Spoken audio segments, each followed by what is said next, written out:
Hello and welcome to Music Ally Focus with me, Music Ally's editor, Joe Sparrow. And in this episode, we're joined by Sherry Saeedi, founder and CEO of Verswire.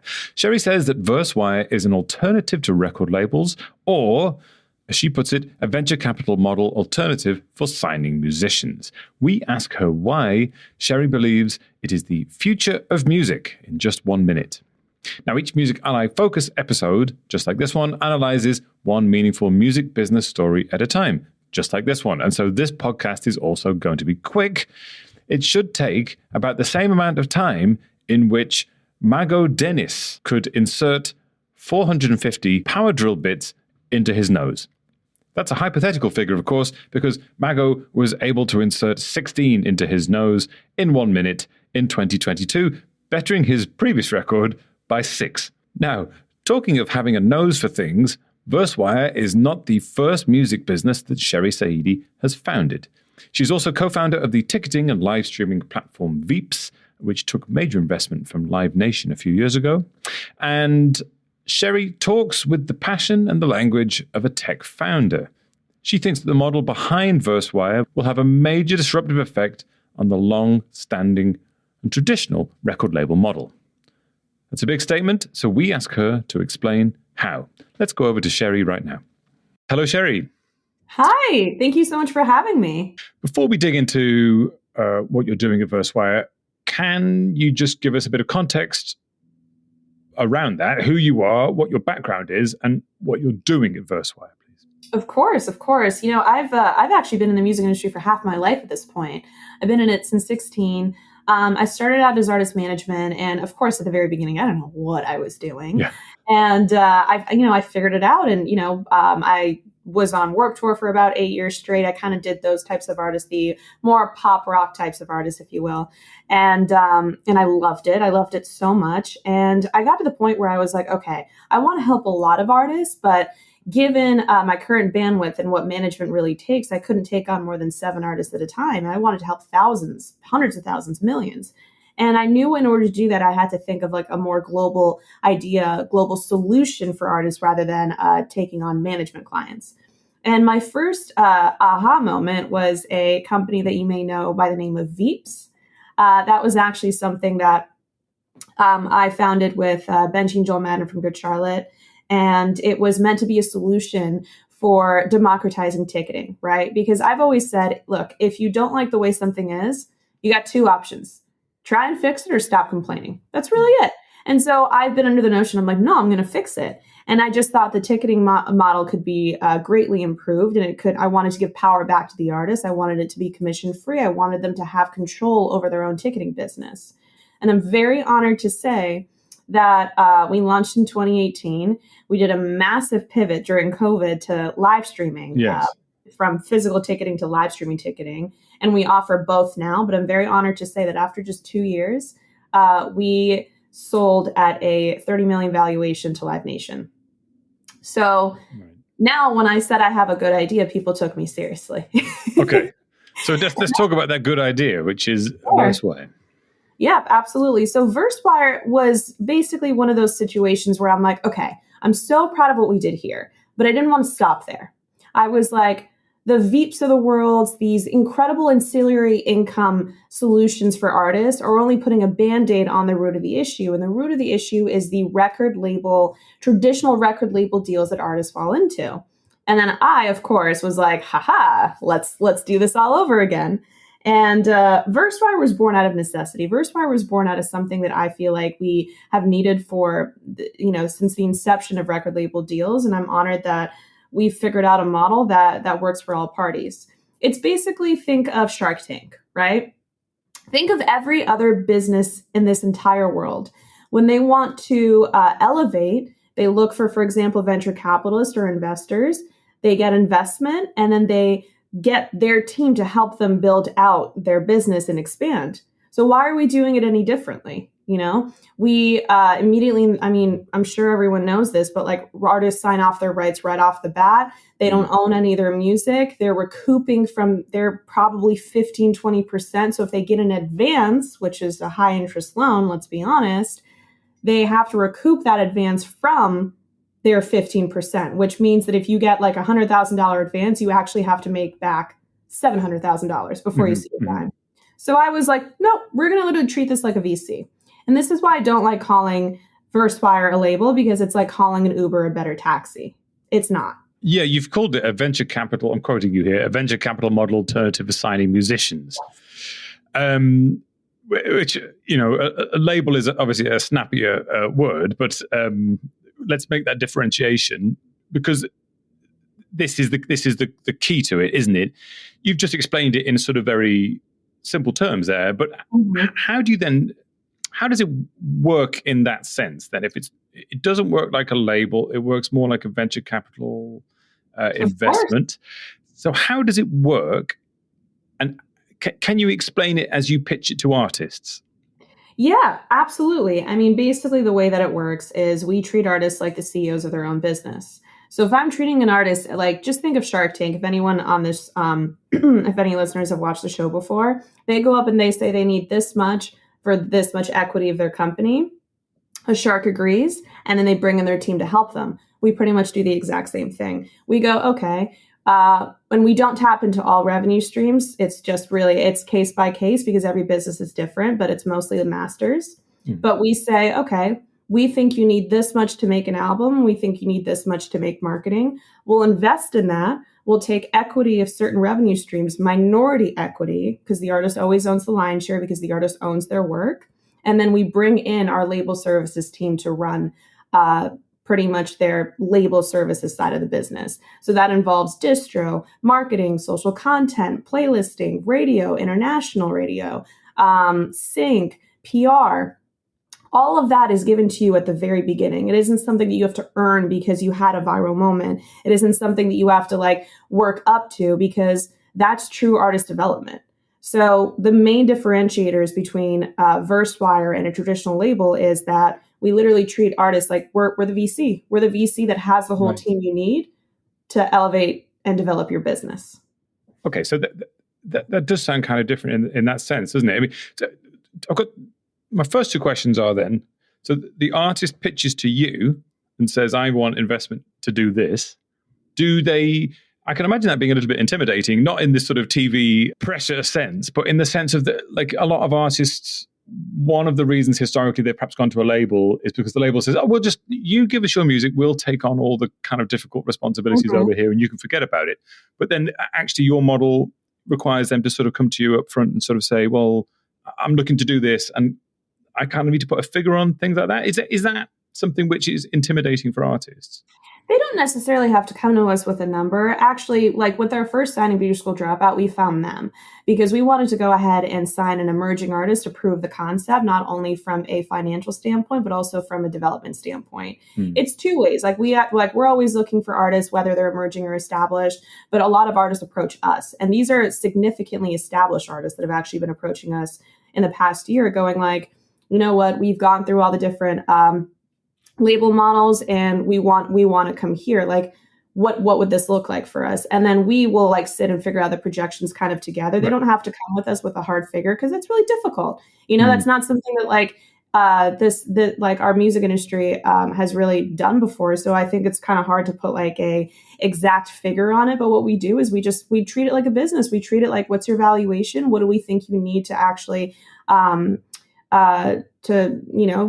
get this body of work out in the best way possible? What support do you need? And just like every business is different, every artist is different, we create custom tailored resources.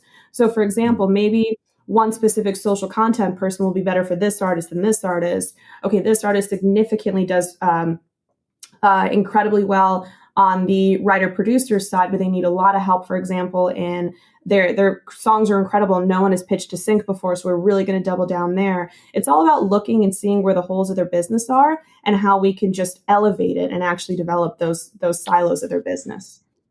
So it's becoming kind of clear then that starting point is different. It's label services to an extent with a different perspective to build out that artist. And then the injection of money is different as well.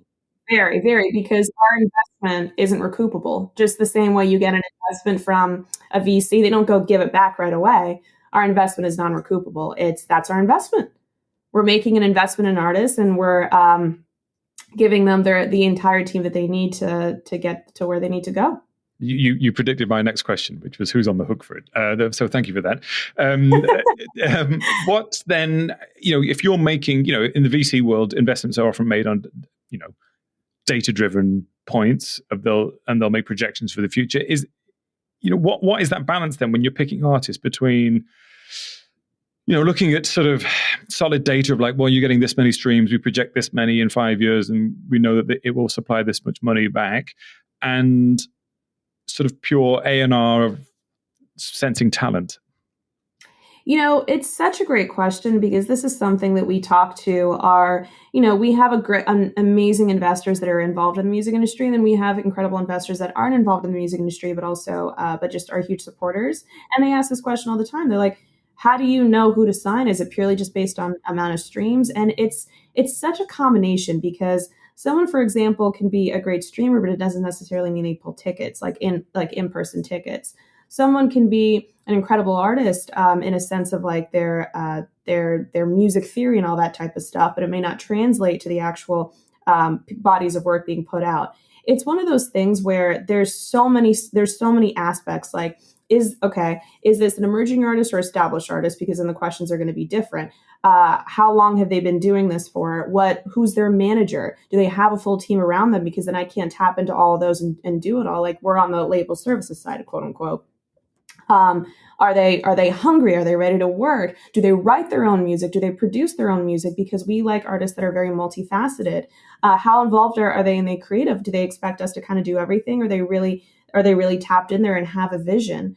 And for us, like, there's just been so many different aspects of like just the overall attitude, the how long they've been doing this for, and if they really know what it takes. If they're an established artist, are they still just as hungry? Are they ready to work? There's so many different aspects, because if you base it just on numbers, it's that may work for other business, for other industries, but for us, there's so much passion and emotion and just overall and relationships. There's so many different aspects to it that it's not purely numbers. Because, for example, with our first signing, Beauty School Dropout, if I base that off of numbers, I may have not picked them up, but I saw something in their eyes. They were hungry. They knew what they were doing. Their stage presence was years beyond where I thought they should be. And I was like, okay, there's something here. And we were right. And you're proven right. Yeah. Well, so let's talk about that return on investment then. You first of all, do you have a sort of an average number that you invest in each artist, or is there a range because it depends on where you're at? Of course. No, I mean, here's the thing, like with the artists that we're actually onboarding, which I cannot wait to share with you, it's they're stadium sized artists. It varies so much because, for example, an emerging artist, you also have to make sure that your return on investment, you need to have it at a certain level so that it makes sense. And that myself as a company, because we're investing in it, like there's eventual profit at some point. And also the beauty of it is our first client has already started receiving royalty checks just 2 years into a year and a half into being signed by a label, which is unheard of, right? But then, for example, with bigger artists, they're used to different funds. The producers that they work with are used to like higher funds, which I understand, but they also make significantly more. So it's one of those things where it's a balancing act, but it's also you have, like with established artists, you have numbers that you could base it off of and just get an understanding of what types of budgets this artist is used to, but also what you feel like this is actually going to take, because like a music video doesn't have to cost $1 million. It doesn't have to. You can also make a great music video for less. And so it's also just figuring out what makes sense.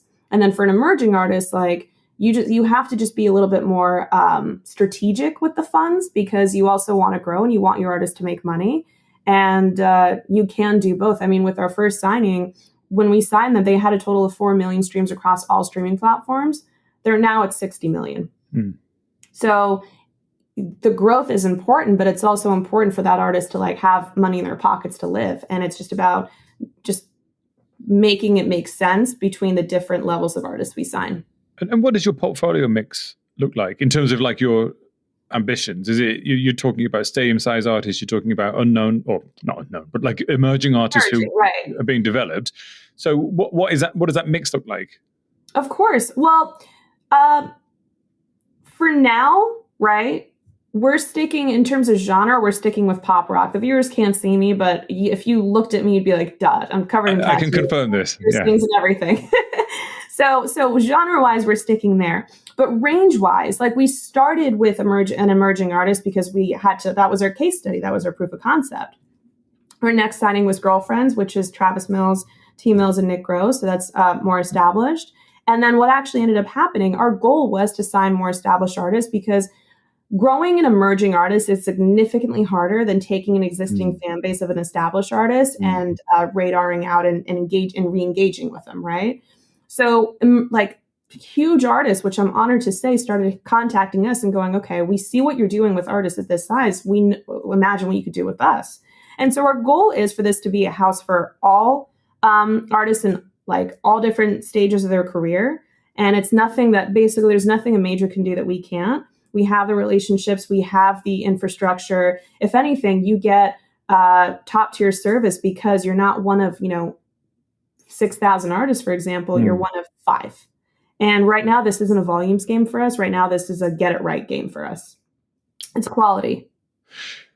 And just for clarification then, for listeners, you've already said that you don't take ownership of masters. For instance, the artist remains majority owner. Do you take some ownership of masters? Yeah, we take a minority stake, and it's different for every single artist because they're going to be at different stages in their career. The deals are just going to be different for us. It's 100% case by case, but we just literally the same way. For example, if I tell you I own 51% of McDonald's, who owns McDonald's? I do. And everyone else is a stakeholder. Same thing. That's how we do it. You will always own at least 51% of your masters. And that's like at the lowest amount, right? And we're minority stakeholders. So you have your rights. So you can do whatever you want with your body of work. And that's our way of getting our ROI. So when it comes to you're pitching this as a new model. When we talk about the existing music industry, are you purely trying to disrupt labels, or are there other existing areas that you're trying to contest as well? That's a great question. And to be honest with you, this is going to disrupt everything, right? Because if you think about it, the label model is at the very pinnacle and has a trickle-down effect to everyone within the music industry. The label deal that the artists assign affect the managers, affect the agents, affect the touring structure, affect the ancillary incomes the artist needs, which then breeds new businesses. It's going to disrupt everything, but in a very positive way, because we, for the longest time, have just assumed that, okay, well, artists don't make money off of their music, so go tour. That exhausts the artist. It's not even something that back when I was in management, I would even factor into the yearly revenue, because we just wouldn't see checks, if ever. And this is going to disrupt everything in a very positive way. And I think timing is everything, right? Because if I gave you, do you like avocados? I do actually, okay. Yeah. They're delicious, right? But if I gave them to you at the wrong time, you'd be like, this is disgusting. So timing is everything. And when Taylor Swift re-records her masters, because the biggest artist in the entire world didn't have ownership of her first 7 albums, that signals to the industry something's happening, and also that fans for the first time are aware that artists don't own their own music. When huge artists, and just out of respect, I don't want to name them, are leaving, like huge stadium-sized artists are leaving their label deals and staying independent, that's a signal saying something's about to change and something needs to change. And what we've created is we're like, look, you're the CEO of your own business. Here's your investment. It's not recoupable. That's our investment. Here is every silo of your industry every silo, every department that you need to actually do what you need to do. And we're going to be very hands-on. We're not going to, sign you and then just see what sticks on your own. That's not that, like, every artist in every aspect of their career needs artist development. So if you're an established artist, guess what? Okay, now there's TikTok. What's your TikTok strategy? Do you have one? If you're an emerging artist, well, of course you need a ton of help. It's all about progressing. And so for us, it's going to affect every aspect of the business, but this has been a long time coming. Is this scalable then in the sort of comparable way? We think about majors as being these enormous companies, like you say, with thousands and thousands of artists who are sort of waving their hands and saying, hey, what about me over here? Does this approach have like a natural limit? Like, if you're using the VC comparison, we see venture capital firms and maybe they've got investments in at any given time, even the really big ones, a dozen, maybe a couple of dozen startups. So is it? Are you looking at that kind of scale? 100%. But at this exact moment, we are just focused on just doing it right first. Because, for example, I'm very honored to say we just raised $12.3 million. Do I have the funds to scale infinitely, right? To scale pretty rapidly right now? I do. I could sign 20, 30 artists and, have my team figure it out. But that's not the point. The point is right now, we want to take these artists that are that were underserviced in their existing deals, that have not received the level of artist development that they need in whatever capacity, and we're changing that. And in order for us to continue to prove that this model is what the industry needs, we need to get it right first. Can I get to the point where I have a ton of team members that are handling 1,000 artists? Of course, not yet.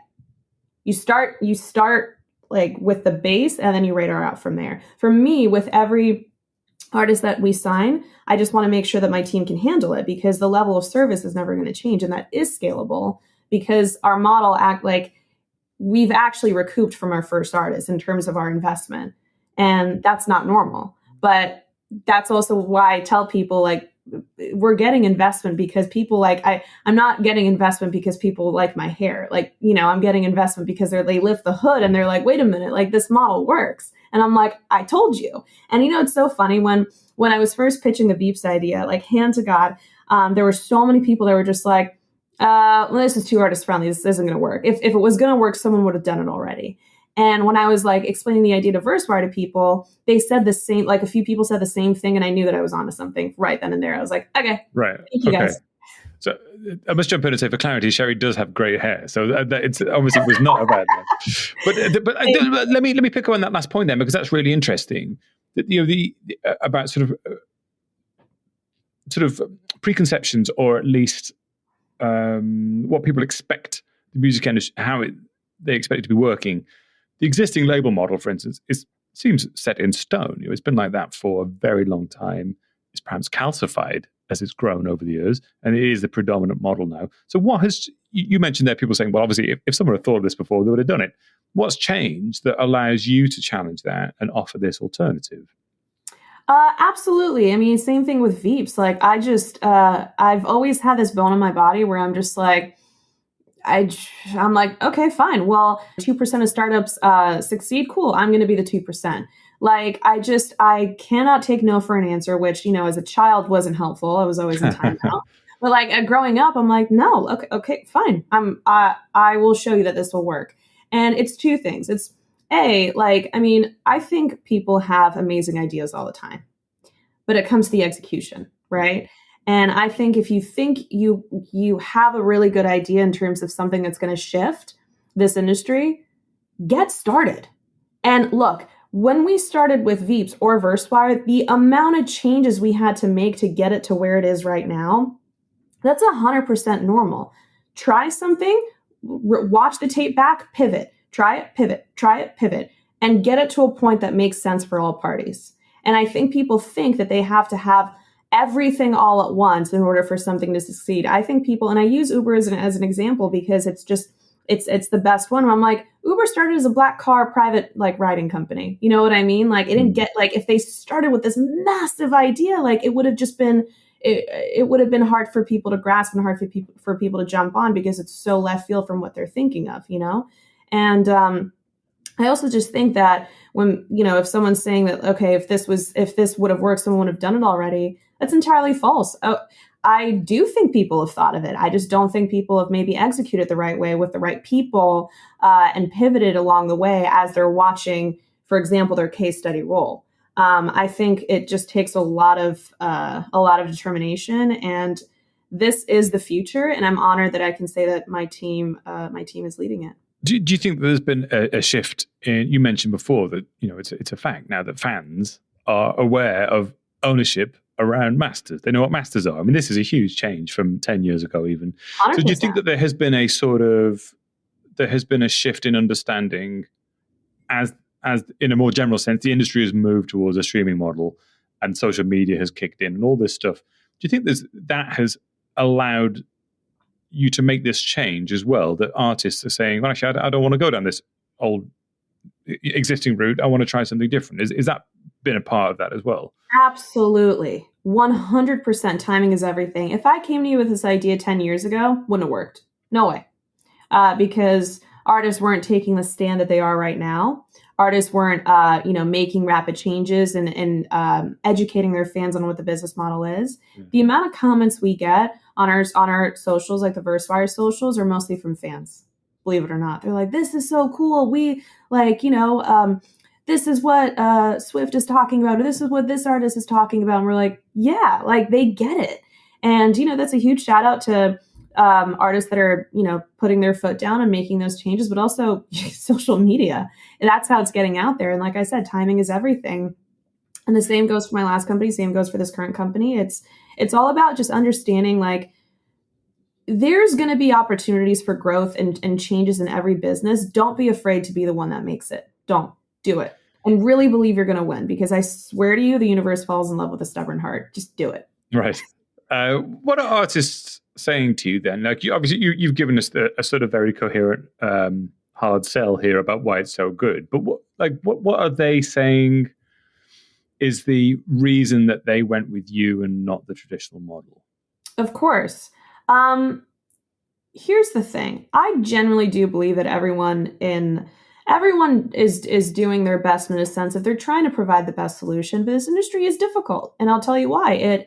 The revenue models are constantly changing. We went from physical sales were super important. Now we're in streaming, and then it is like, what's going on with radio? Is that still something we factor in? Okay, you do with this artist, maybe not with this artist. And it's constantly shifting. And I truly don't believe anyone's a bad guy here. Okay. I think everyone's just trying to adapt to this ever-changing industry that is, and we're following how people consume. I think one of the main reasons why an artist would choose us over a traditional model is because the traditional model has been done over and over and over again for quite some time.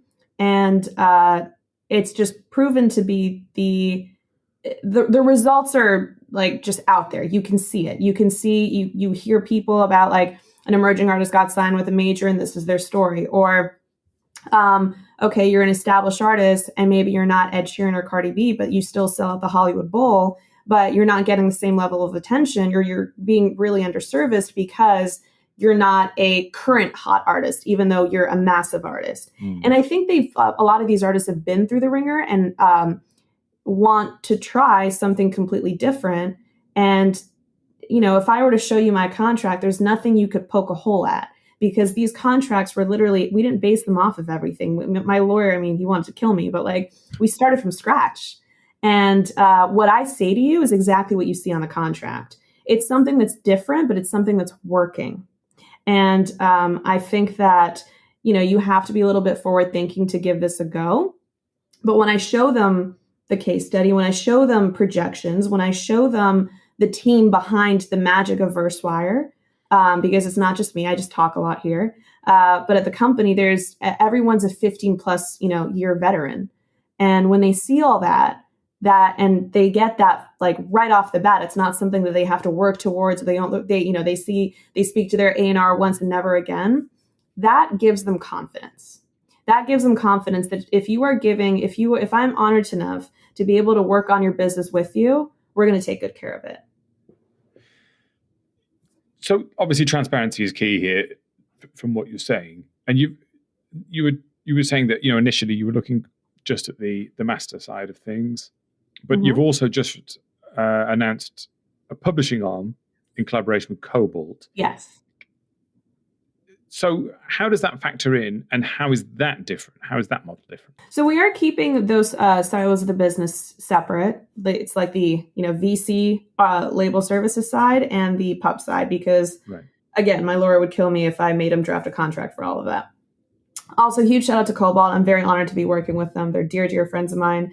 And when I called up Kobalt, they were like, it wasn't even like let us think about this. It was like let's go. So I opened that side of the business up because, oftentimes artists don't, on the pub side of things, there's really no complaint about the advance or the money. The complaint is that they don't feel like they're getting writing sessions. They don't feel like they're getting introduced with producers. They want to be put in the rooms with like people that can elevate their music, or they can elevate someone else's music.